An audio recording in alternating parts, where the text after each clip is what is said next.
Hey guys, Sri, Lanka, and Sammy back in the car. It has been so long since we've been in the car. We're in the car here with Boniface, our new driver. We're heading over to Negumbo to check out HSBC Bank. I'm going on vacation to the Philippines in October, and I want to figure out some of the banking rules that I can do in the Philippines. So why don't you join us for that right after this. Hey, I'm Sri Lankan Sammy. Let's talk about life after 50. Real talk, no BS. How I went from Canada via South Korea to now chasing my forever home in Southeast Asia. Join me for this next chapter. So guys, I've been doing a lot of research online about money, like moving money around the world. So as you know, I'm a Canadian citizen, I'm a Sri Lankan citizen, and I had a visa in Korea. So I have bank accounts in Korea, Sri Lanka. I don't have anything in Canada anymore because I left 20 years ago. So I earn money in Korea and then I transfer it to Sri Lanka using SWIFT, which is the cheapest for me. I've done the research. I don't need to use Wise or Western Union or anything like that. And Sri Lanka is also very strict on importing, exporting money. It must go through the bank to avoid any issues with money laundering and stuff like that. Because of what happened 10, 15 years ago with the war, they eradicated all online transactions, or not eradicated, they never adopted it to prevent money laundering, terrorism, and things like that. So, like I can't use PayPal, I can't use Payoneer, I can't use, what's the other one for YouTube? There's another one for YouTube. I don't even remember them because I don't use them. So the only one I can use is the one that I have signed up for, which is Buy Me a Coffee.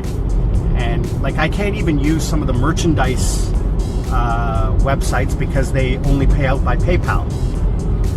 So very restrictive here in Sri Lanka, and I mean I could set it up in my South Korean bank account, but eventually that bank account might have to close because I'm no longer living there and I no longer have a visa there.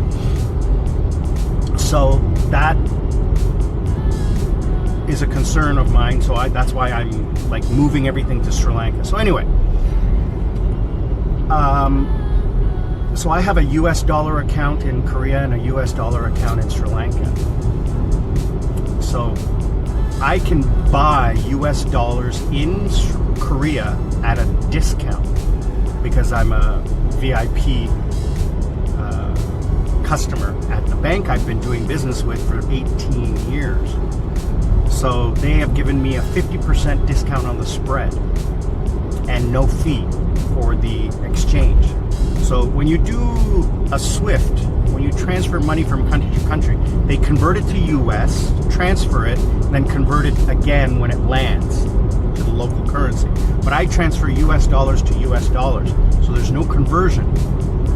And I don't pay a fee on the sending end. I only pay a fee on the receiving end, or any intermediary bank, but there isn't an intermediary bank. So what I usually do when I go on vacation is I will transfer US dollars from Korea to Sri Lanka and then withdraw US dollars here, cash, and take it with me on vacation.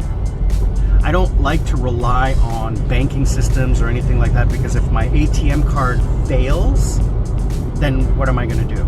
I can't do anything. There's nothing I can do because from Sri Lanka, I can't Western Union money, right? So you have to be careful.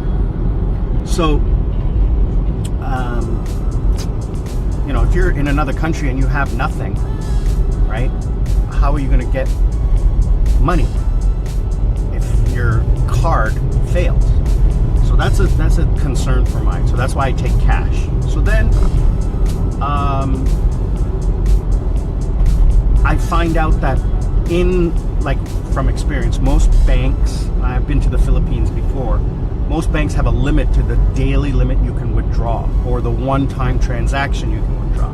So in the Philippines, normally it's 10 or 20,000 pesos, which is about 400 US dollars per transaction.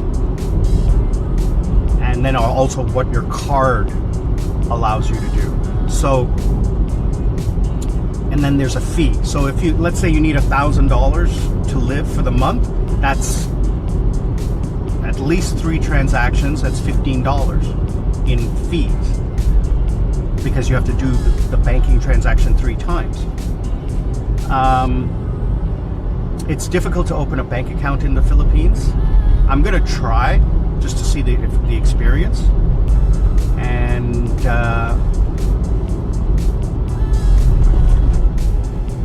what I'm found out through my research is that there is a bank, HSBC, with their ATMs offer 40,000 pesos, which is about 700 US dollars, and no fee. So now that's for any card, but if I can set up an account here, it might mean that I might be able to get an account over there a little bit easier. And that way, in the event of an emergency where my card doesn't work anymore, and we've all had that, right? Where your card fails. You know, I have a credit card, but I don't want, you know, that's a cash advance. That will only last me, well, it could last me the whole vacation, but I don't want to do that. Then, and I have other cards. You know, there's always a way for me to get money, because I have 4 cards. And if one fails, I can always electronically move money around. But that's, you know, that's a headache, right? So what I'm going to do is I'm going to go here, because what I have found in Sri Lanka is that you can't do business over the phone here. You can't find information. You try, and I don't want to even send an email, because I don't know who to email. And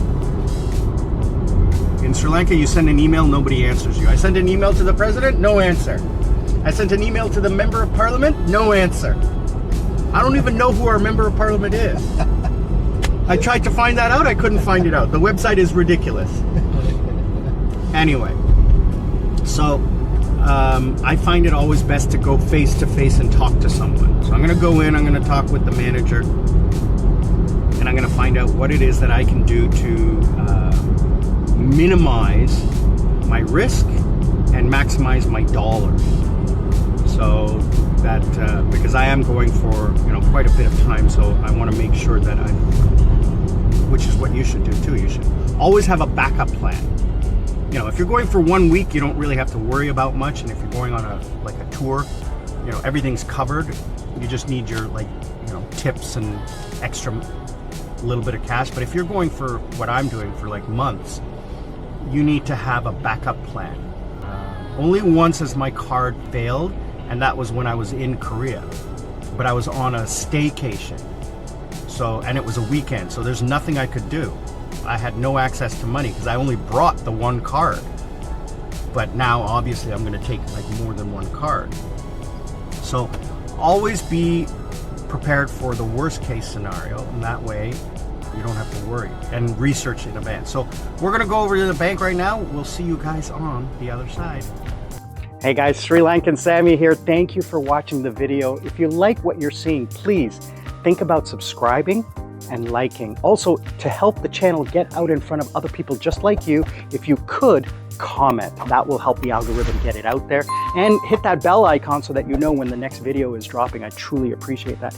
If you want to sponsor me, scan the QR code right here, or click the link down below, buy me a coconut. Or if you are interested in life coaching, I offer that right here. Scan this QR code or click the link down below.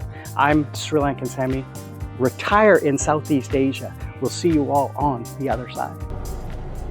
So here we are, guys. We're just wrapped up at the bank. I'll let you know what's going on. We're just waiting for the train to cross the street. Only in Sri Lanka. you have to wait for the train. Anyway, HSBC, they require 15 million rupees deposit to open up an account. So that is about 15 million is a lot of money. I don't know. I'll try to put up the money amount here. 300 rupees is $1. 3,000 is 10. 30,000 is 100. No, wait. My math is horrid. I hate, but I really need to get that number. So let's do this. A wonderful internet.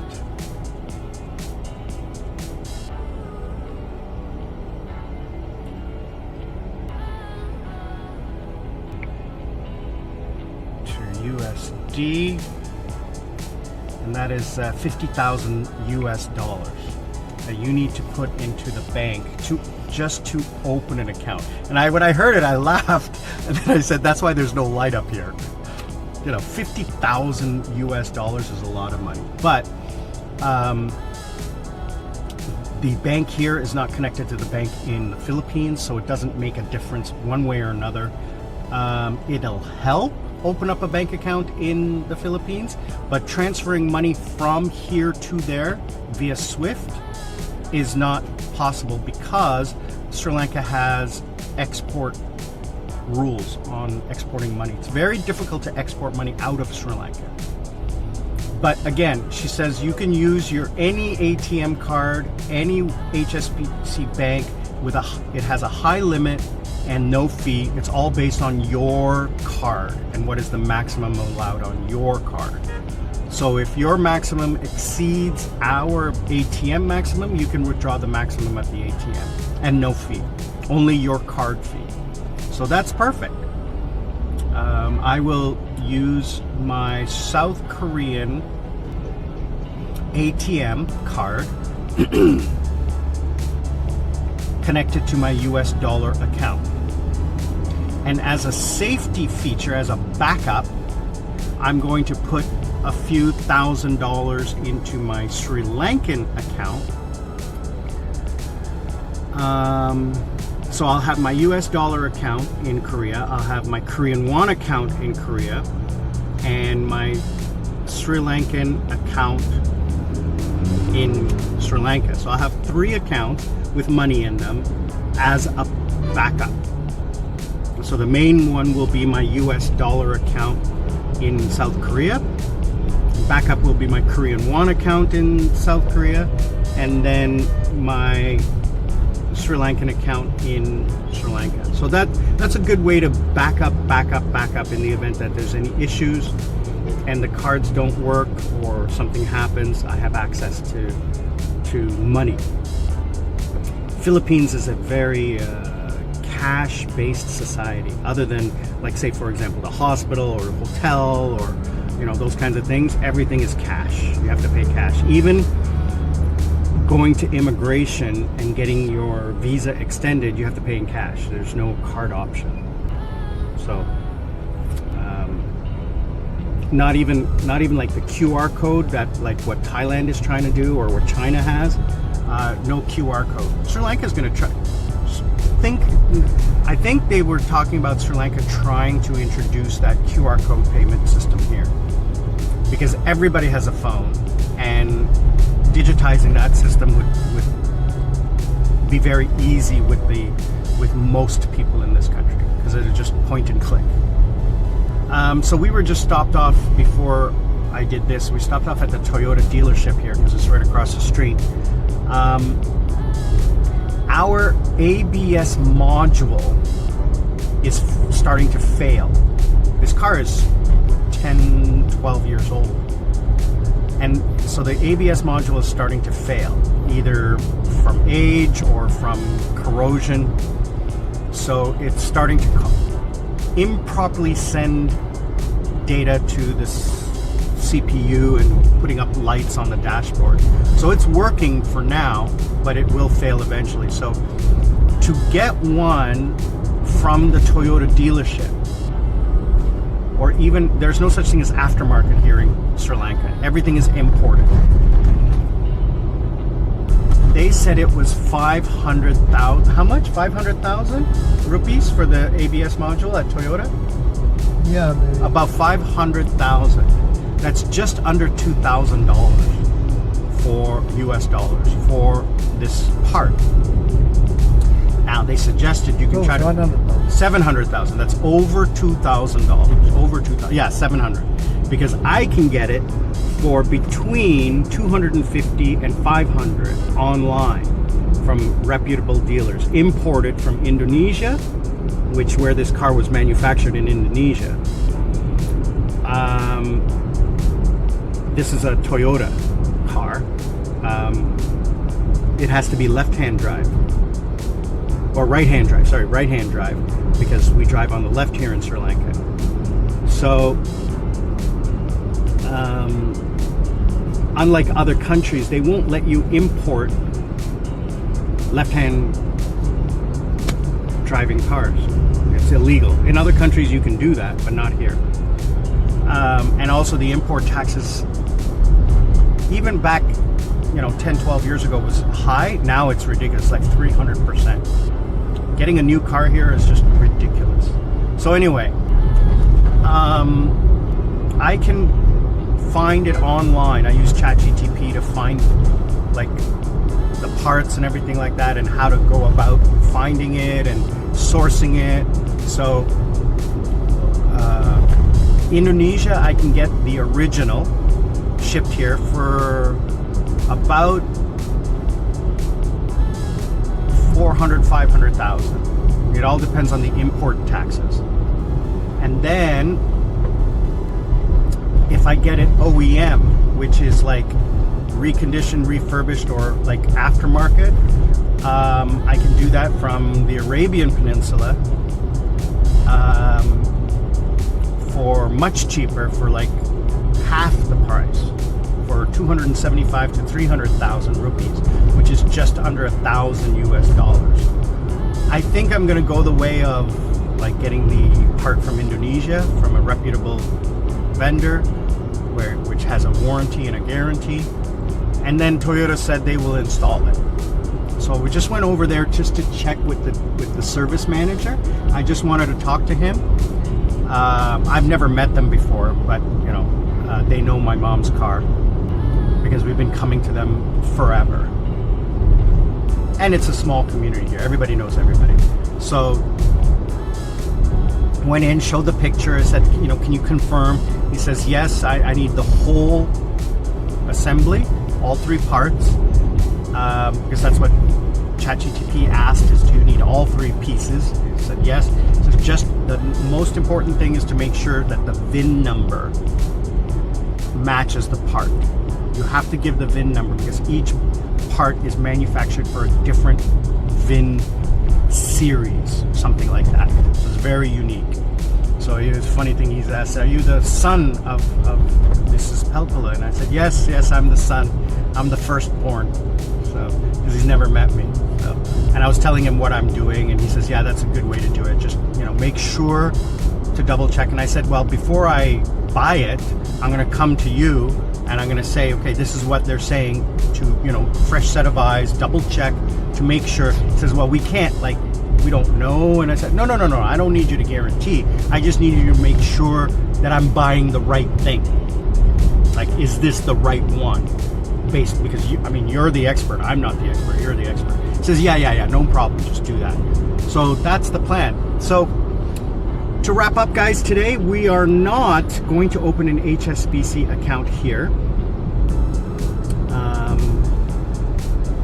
But they were quite efficient.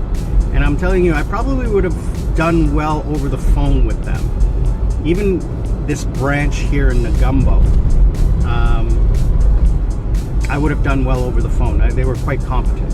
Other places I've called, there's one of the things that annoys me the most is when I call a business and they just say hello. They don't hi, am I talking to a company or am I talking to a person? So I don't like that. Well, it's not that I don't like it, it's just I'm not used to it. That's the Sri Lankan way. They don't answer the phone. Hi, thank you for calling the bank. Sam speaking, how can I help you? They don't answer the phone like that. Tourist style businesses, yes, but not regular Anyway,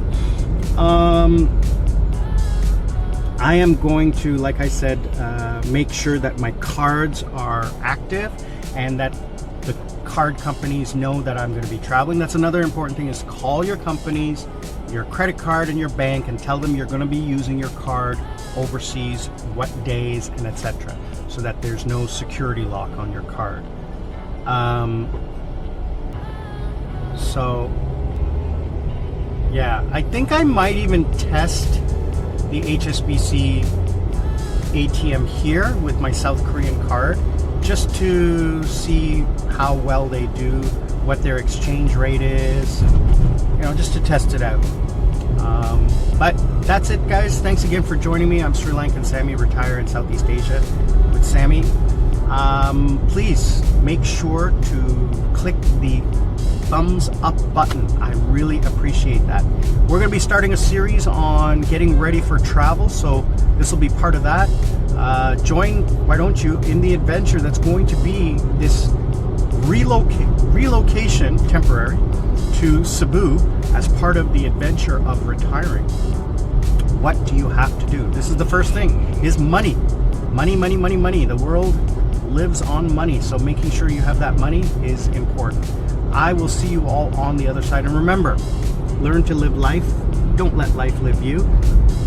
Be good to each other. And remember, we're not strangers. We're just friends who haven't met yet. We'll see you all on the other side.